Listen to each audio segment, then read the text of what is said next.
Nikki Haley suffered what could very well be one of the most embarrassing defeats in political history.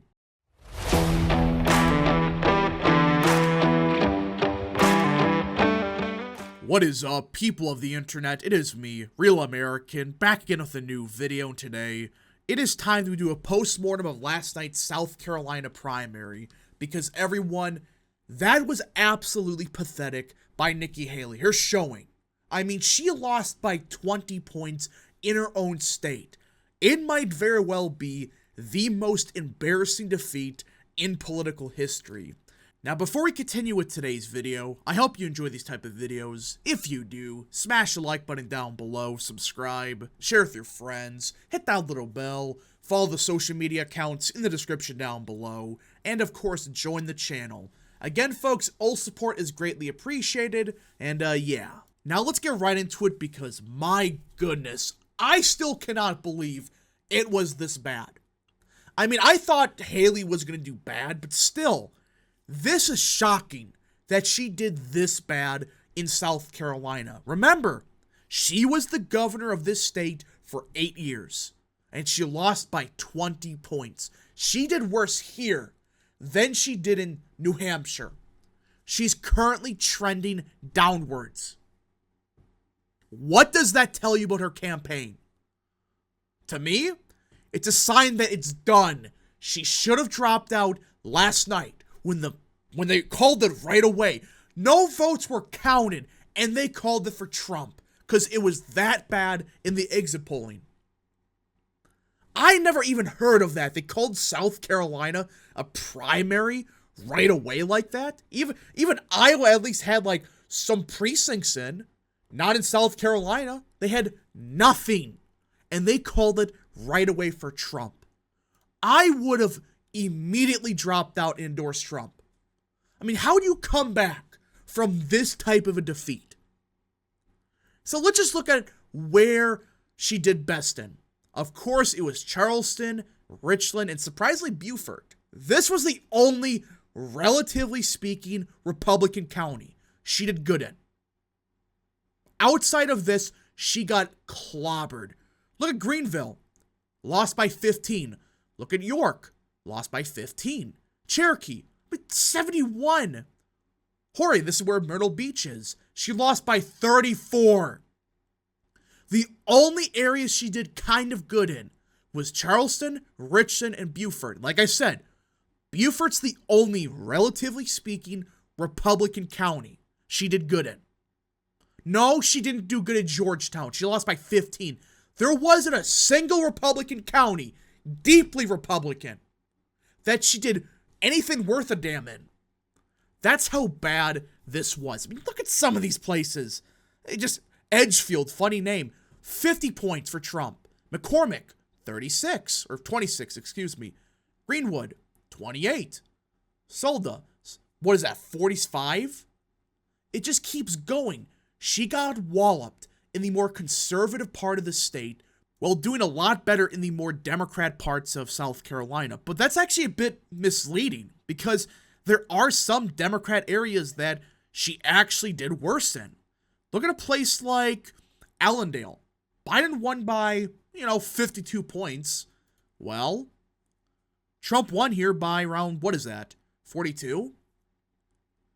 So she didn't even do good in the Democrat parts. It's just the Democrat urban precincts. That's the only part of the state she did anything worth a damn.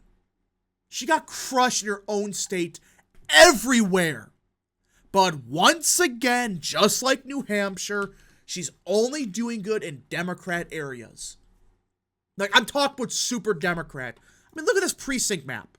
Just look at this. Charleston. 81, 78, 72, 78, 78. And you look at some of these numbers, many of these precincts have more votes, yes, more raw votes in this primary than Trump got in the 2020 general election. Yeah, more people voted. It's like New Hampshire all over again. This means one of two things. Either the population of these precincts grew so fast that so many new voters showed up, which It's possible this is South Carolina.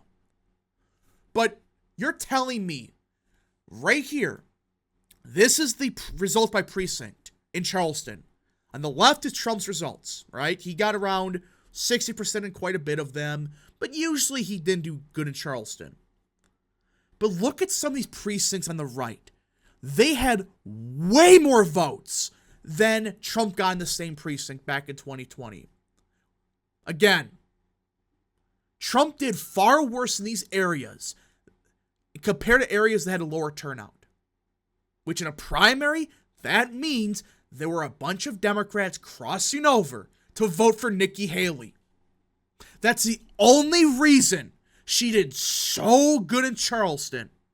Because a bunch of Democrats that have no lives, that don't want to vote for Biden, they want to vote against Orange Man. They decided, we're going to vote for Nikki Haley to screw with Trump. And this proves it. Trump does better in areas that, relatively speaking, have a normal turnout for the primary.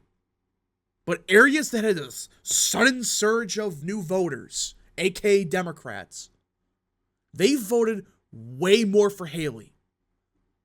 I mean, how could anyone look at this and deny it? Hell, you now have Democrats admitting, yes, we are infiltrating the primary and voting for Haley. I mean, look at this group here. This is Primary Pivot. This is a group trying to stop Orange Man. Read what they say. South Carolina. Nikki Haley went from 7% in August to 40% today. Democrats and left-leaning indies helped swing the election from a 30 to 40 point loss to a 20-point loss. 59% of Haley's supporters will not vote for Trump in November. We are damaging Trump. MAGA, you have a problem. Is anyone going to deny the Democrats are voting in these primaries? We have so many data points. Just look at this graph here. How the hell do you have this many precincts have way more votes than 2020 for Trump, at least? Trump got, X amount of votes, but somehow more Republicans voted now in a primary? And of every single one of them, they voted for Haley by 30, 40 points. Every single one of them. That's not just population growth. That's not just, precincts having changes. No. This is clear. Despite this margin, it should have been a lot bigger. Just like New Hampshire. Once again, you have a bunch of Democrats voting in these primaries to screw with Trump. Not to support Haley, but to screw with Orange Man. Hell, you can look down here. This is how each candidate did in each part of the state. Lower income areas, Trump won by 45. Obviously, he's going to win those areas by a lot. But higher income areas, Haley won by 2. Areas with fewer college grads, Trump plus 55. Rural areas, Trump plus 40. Suburban areas, Trump plus 8. Which, before we continue with the urban stuff, so much for this theory that Trump sucks in suburban parts of the state. I mean, Lancaster, York, and Chester, these 3 counties are right next to Charlotte. And Trump did just fine. He won these areas by quite a bit. And I saw some Twitter accounts saying Trump collapsed in the suburbs. What? You just look at the precinct results here. No. The only parts he did bad in were the urban core. And that's what New York Times admitted. That Haley won urban parts by 10, while Trump won suburban areas by 8. So Trump's doing better in suburban parts of the electorate. So where's this theory coming from that he's collapsing the suburbs? Yes, he's doing slightly worse in the suburbs than the rest of the state, but that should be obvious. That's expected. That's Haley's core vote. Outside of Dems. I mean, just look at this population density. Trump got 70% in rural areas, 54% in suburbs, but 45% in urban. What does that tell you? That Haley's coalition is never Trump Republicans and Democrats. That's what this coalition is. But still, despite that, despite being in her own state, she still lost by 20.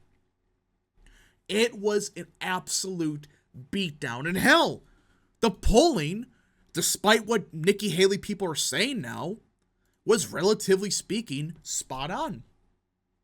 I mean, RCP had it as Trump plus 23.3.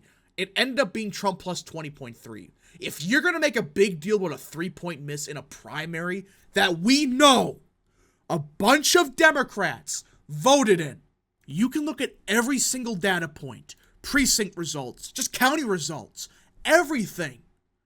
It is clear a bunch of Democrats voted. If it wasn't for that, the polling would have actually probably understated Trump. Because once again, trying to figure out the electorate of a primary, especially when a bunch of Democrats are voting, it's a little bit more difficult than it seems. Because now it's like, okay, you have to factor in how many Democrats. Not just 1%. You're talking about even 4 or 5% that are going to vote 99% for Haley. That would fundamentally change the polling results. So the more you look into this, you realize the only reason Trump underperformed, quote-unquote underperformed, he still won by 20.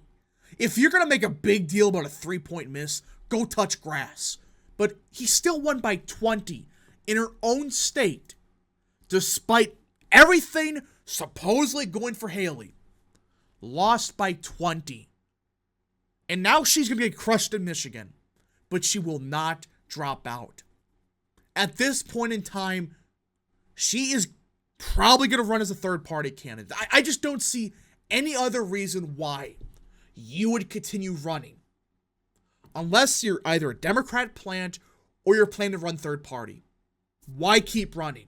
Why keep losing these states by increasingly embarrassing margins?